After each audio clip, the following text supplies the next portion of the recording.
पहले 3 की मेंबर हैं ग्रुप के, उनमें से अगर किसी एक का सिबिल स्कोर में कोई दिक्कत आ गई तो उसमें क्या कर सकते हैं? रजिस्ट्रार ऑफ सोसाइटी जहाँ पे वो रजिस्ट्रेशन कराई है वहाँ पे इन्फॉर्म करे तो वो उसको निकाल के एग्जिट करके कोई और मेंबर भी डाल सकती है as per society registration act, जो प्रोसेस पूरा करके तो वो हो सकता है, तो दोबारा रिकंसीडर हो सकता है वो वाला। जी।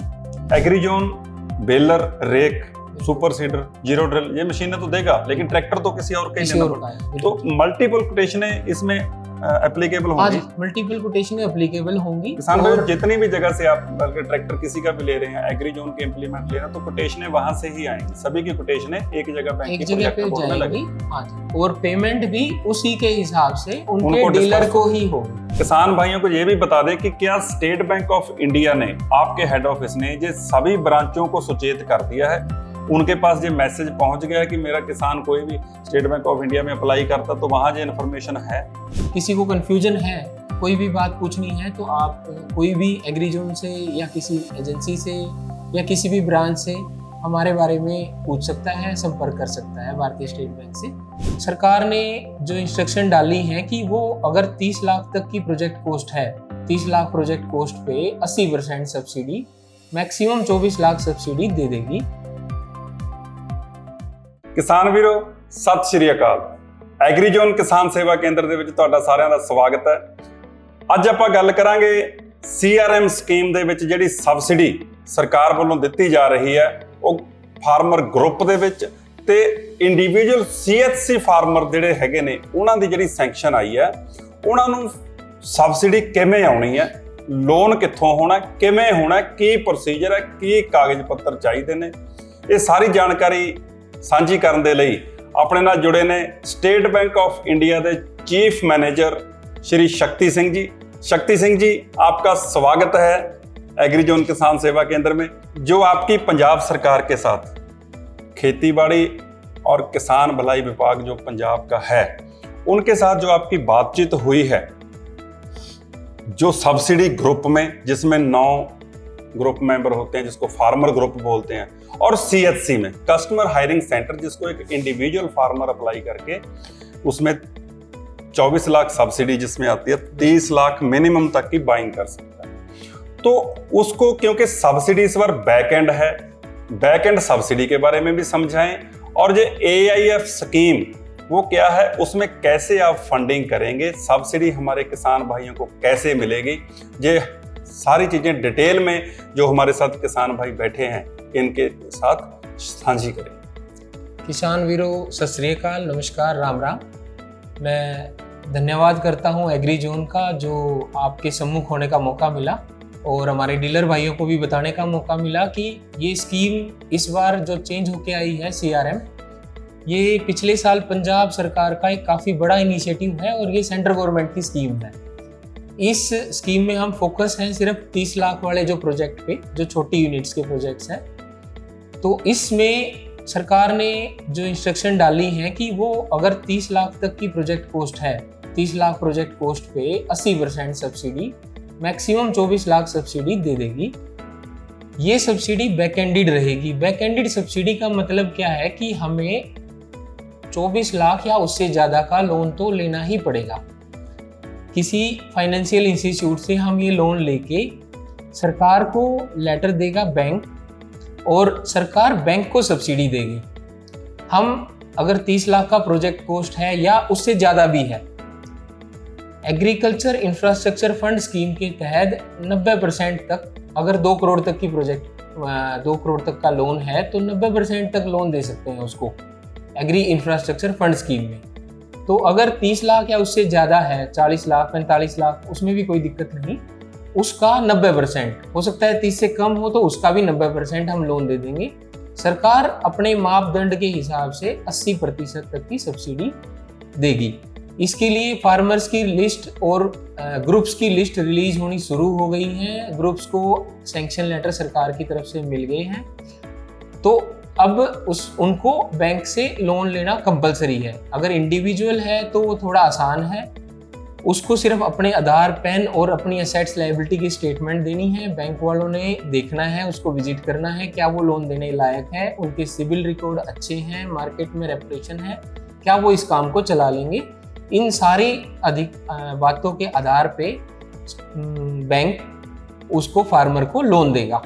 वो loan agriculture infrastructure fund scheme में होगा। उसको फार्मर AIF के पोर्टल पे अप्लाई करेगा, जिसमें बैंक आपकी मदद कर देगा।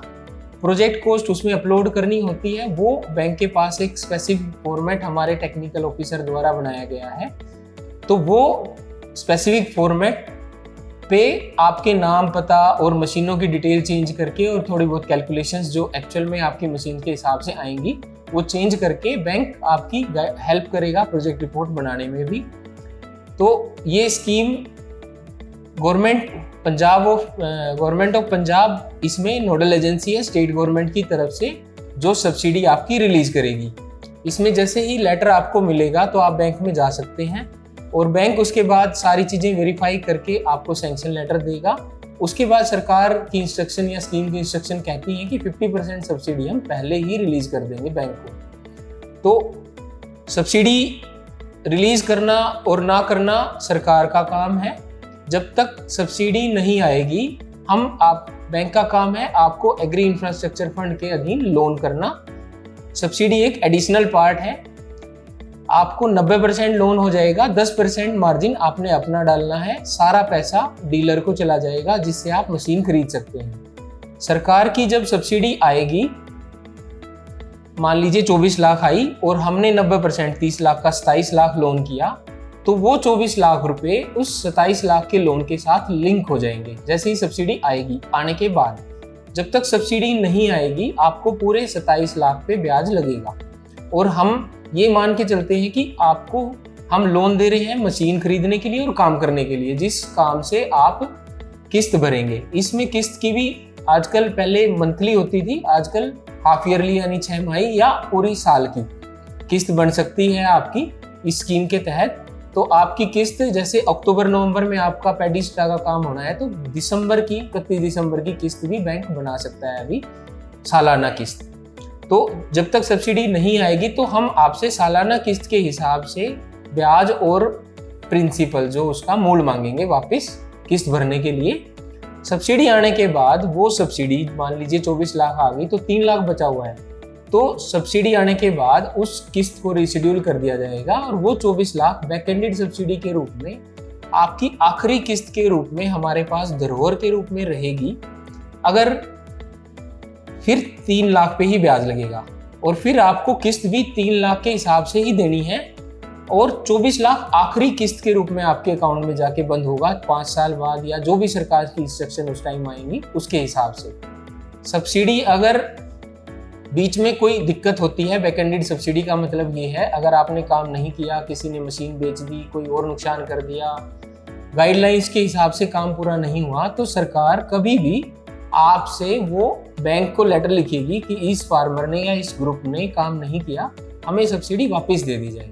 तो सर बैंक सब्सिडी को वापस दे देगा। बैक एंडेड सब्सिडी का मतलब ये है। और पूरा 24 लाख या 27 लाख जो भी हमने आपको लोन दिया है वो बैंक अपने प्रोसीजर के थ्रू आपसे पूरा पैसा रिकवर करेगा। तो इस पूरी प्रोसेस में बैंक का रोल है 90% लोन करना एग्री इंफ्रास्ट्रक्चर फंड के रूप में। सब्सिडी अगर आती है तो उसको लिंक करना, रिमेनिंग अमाउंट की आपकी किस्त बनाना और आपको इस बारे में पूरा गाइड करना।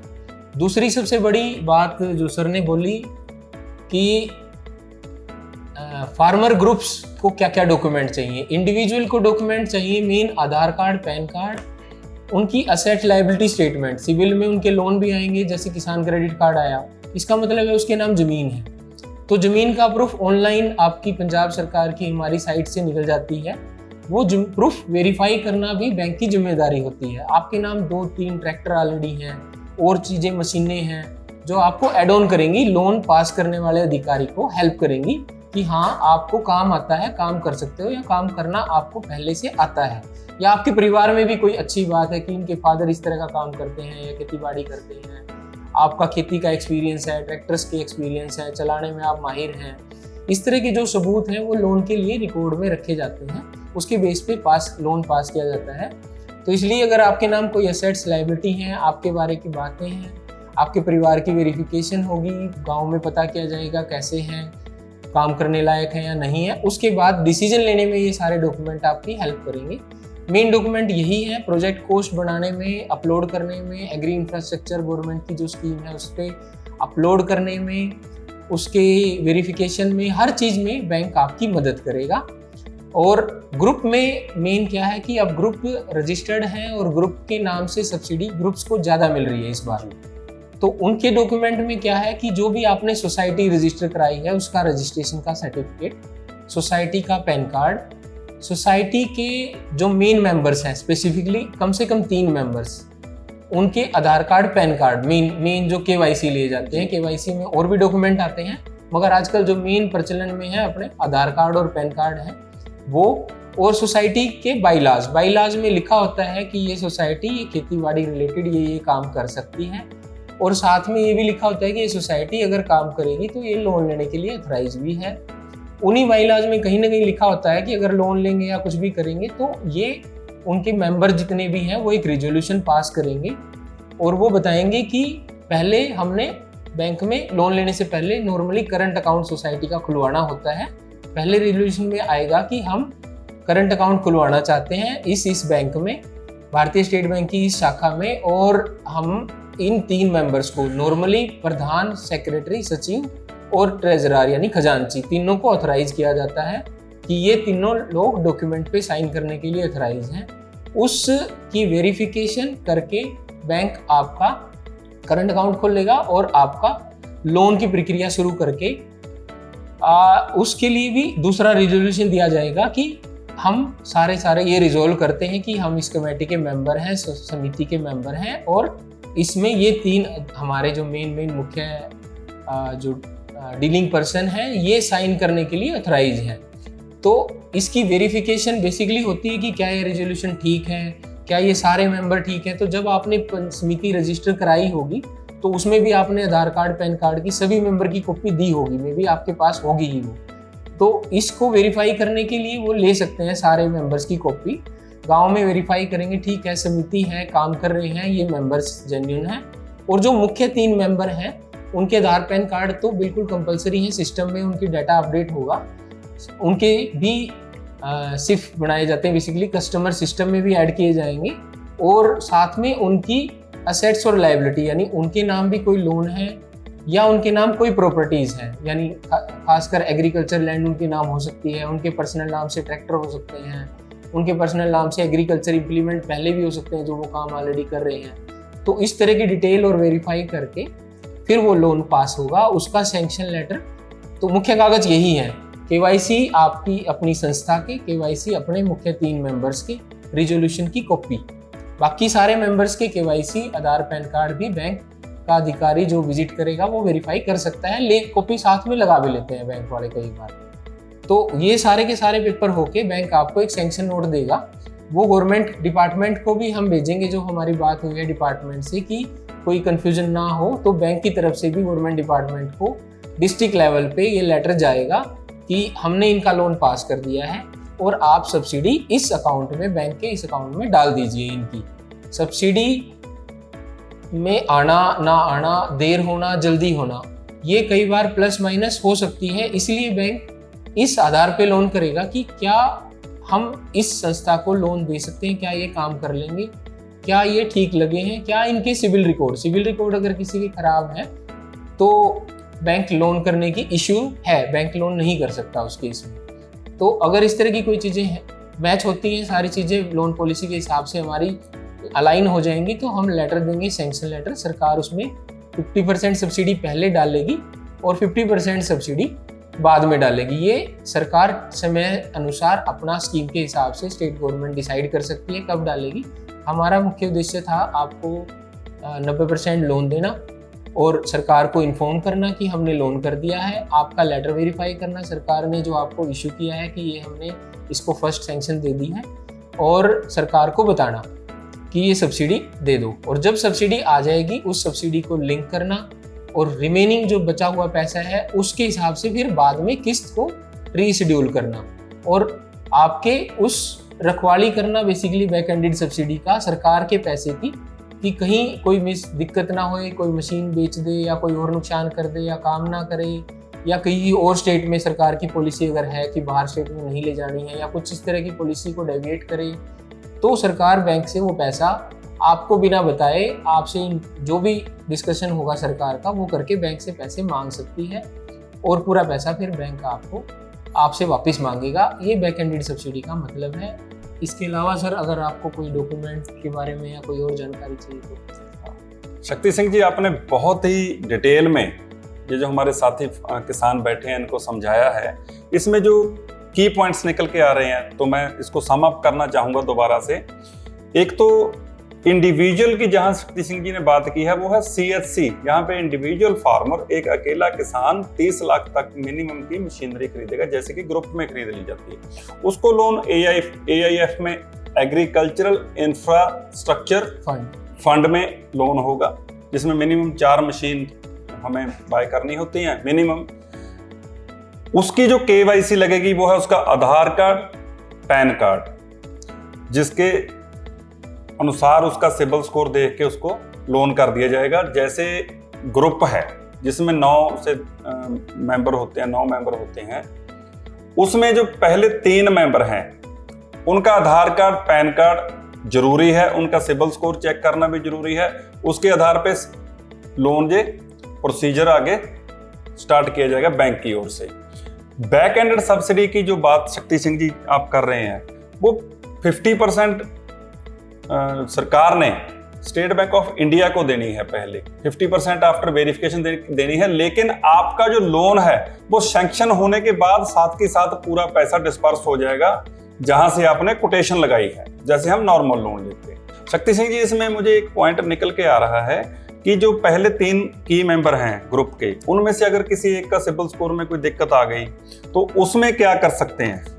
ग्रुप के 3 मेंबर हैं अगर, तो उनके किसी सिबिल स्कोर में दिक्कत है तो अगर संस्था को अपना कोई मेंबर चेंज करना है तो जो रजिस्ट्रार ऑफ सोसाइटी जहाँ पे वो रजिस्ट्रेशन कराई है वहाँ पे इन्फॉर्म करें, और गवर्नमेंट डिपार्टमेंट जिसने आपकी सब्सिडी इन्फॉर्म करी है डिस्ट्रिक्ट लेवल पे वहाँ पे इन्फॉर्म करें और उनसे वेरिफिकेशन करके कि हमारे रिकॉर्ड में ये चेंज हुए हैं, और हमारे रिकॉर्ड में गवर्नमेंट भी इन्फॉर्म हो जाए कि ये चेंज होने के बाद भी इस संस्था को सब्सिडी का बेनिफिट मिल सकता है।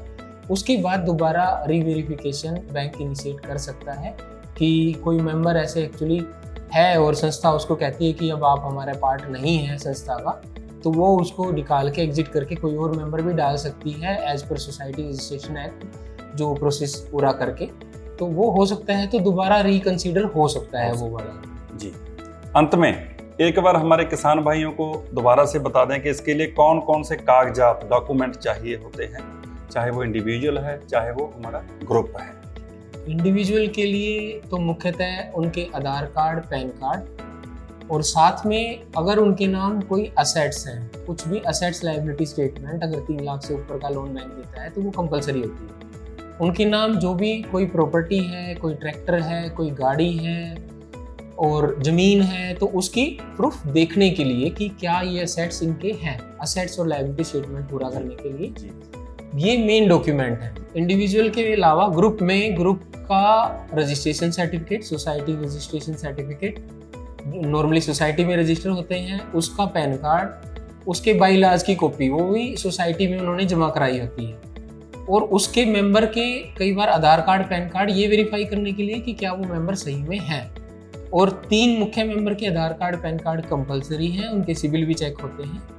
और उन 3 मुख्य मेंबर की असेट्स और लायबिलिटी स्टेटमेंट के लिए अगर जैसे इंडिविजुअल की है उनके नाम कोई प्रॉपर्टी, संपत्तियां हैं, ट्रैक्टर्स हैं, कंबाइन हार्वेस्टर हैं, कार है, कुछ भी है असेट, उसका सबूत, उसकी आरसी की कॉपी या जमीन की फर्द की कॉपी अगर है तो उसकी इंफॉर्मेशन के रूप में ये जो जमीन की कॉपी या असेट्स की कॉपी बैंक लेता है, ये इस स्कीम के तहत हम रहन नहीं कर सकते। मॉर्गेज बोलते हैं या रहन बोलते हैं, वो नहीं कर सकते।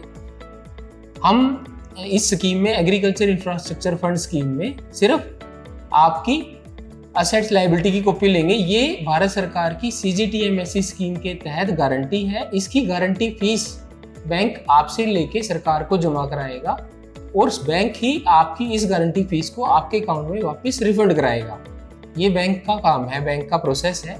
और उसी स्कीम में हम आपकी security coverage government of India की तरफ से करेंगे। इसलिए हम आपकी कोई ज़मीन इस स्कीम के लिए या आपकी कोई प्रॉपर्टी या आपकी कोई गाड़ी को रहन, हाइपोथेकेट, मॉर्गेज कुछ भी नहीं करेंगे, मगर ये आपकी इंफॉर्मेशन देने के लिए और जो लोन पास करने वाली अथॉरिटी है उसको डिसीजन लेने के लिए कि क्या इनका नॉलेज, एक्सपीरियंस है और उसके डॉक्यूमेंट क्या है। अगर इसके अलावा आपका कोई एक्सपीरियंस इंडिविजुअल है, आपने पिछले साल भी इस तरह का काम किया है, वो एड ऑन है संस्था बैंक एम्प्लॉय को या बैंक अधिकारी को लोन पास करने में हेल्प करने के लिए कि हाँ ये एक्सपीरियंस, क्योंकि हर पहलू पे बैंक लिखता है, उसके प्रोसेस में है, ये सारी पहलुओं पे नज़र मारी जाती है। इसमें इसके अलावा जो सोसाइटी है उन्होंने रेजोल्यूशन, सारे मेंबर्स मता बोलते हैं, रेजोल्यूशन बनेगा।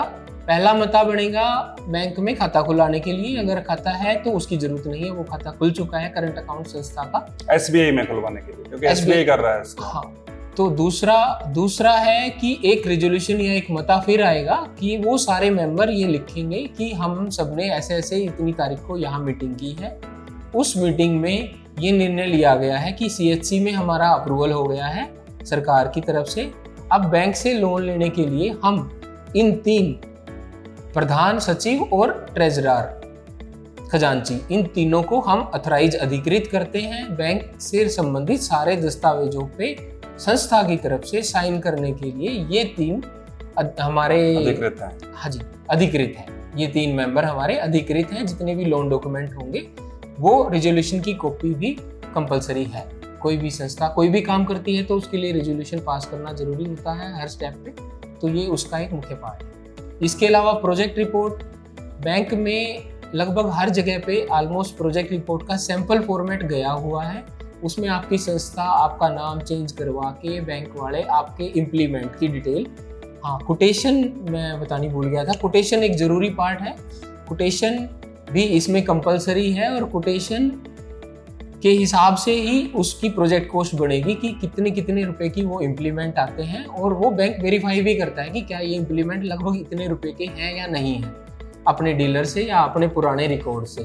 खासकर जैसे हमारे बहुत सारे टाई अप हैं तो हमारे पास रिकॉर्ड है, जैसे एग्रीजोन के साथ हमारा टाई अप है तो हमारे पास ऑलरेडी रिकॉर्ड है कि कौन सी इम्प्लीमेंट की लगभग क्या कीमत है, तो उसके हिसाब से बैंक वेरीफाई करके प्रोजेक्ट रिपोर्ट में भी वो डिटेल डाली जाएगी।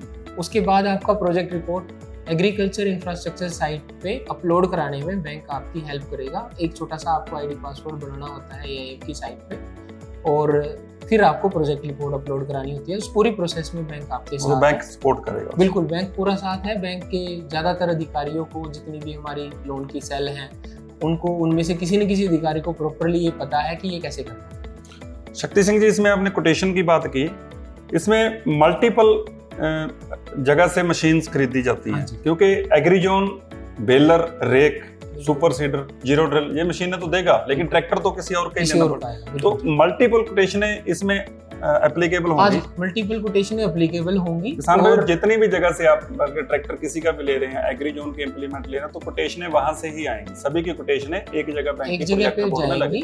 हाँ जी, और पेमेंट भी उसी के हिसाब से उनके डीलर को ही होगी।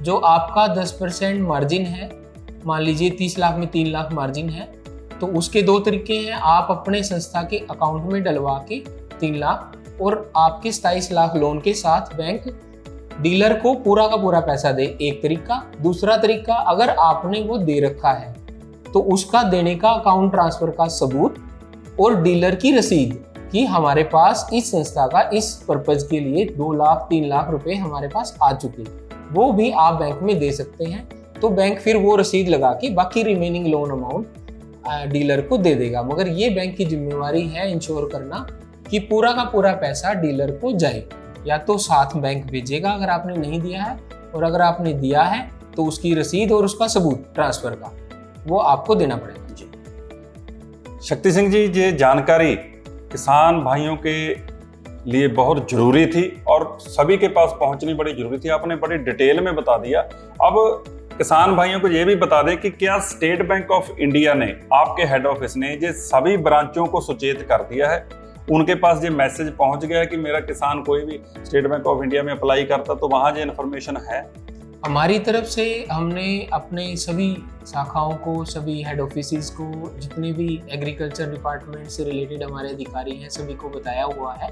फिर भी किसी को कन्फ्यूजन है तो ब्रांच को अगर नहीं पता है तो वो RACC हमारी जो सेल होती है जहाँ पे ये लोन सैंक्शन होता है, वहाँ पे मल्टीपल टाइम्स ये बातें बताई गई हैं। तो RACC के नाम से लगभग सारी ब्रांचें, गाँव की खासकर ब्रांचें RACC सेल से लिंक हैं और ज़्यादातर गांव की ब्रांचों के थ्रू ही ये लोन होते हैं। तो वो RACC सेल में एटलीस्ट किसी न किसी को पता होगा। फिर भी किसी को कन्फ्यूजन है, कोई भी बात पूछनी है तो आप कोई भी एग्री जोन से या किसी एजेंसी से या किसी भी ब्रांच से हमारे बारे में पूछ सकता है, संपर्क कर सकता है भारतीय स्टेट बैंक से।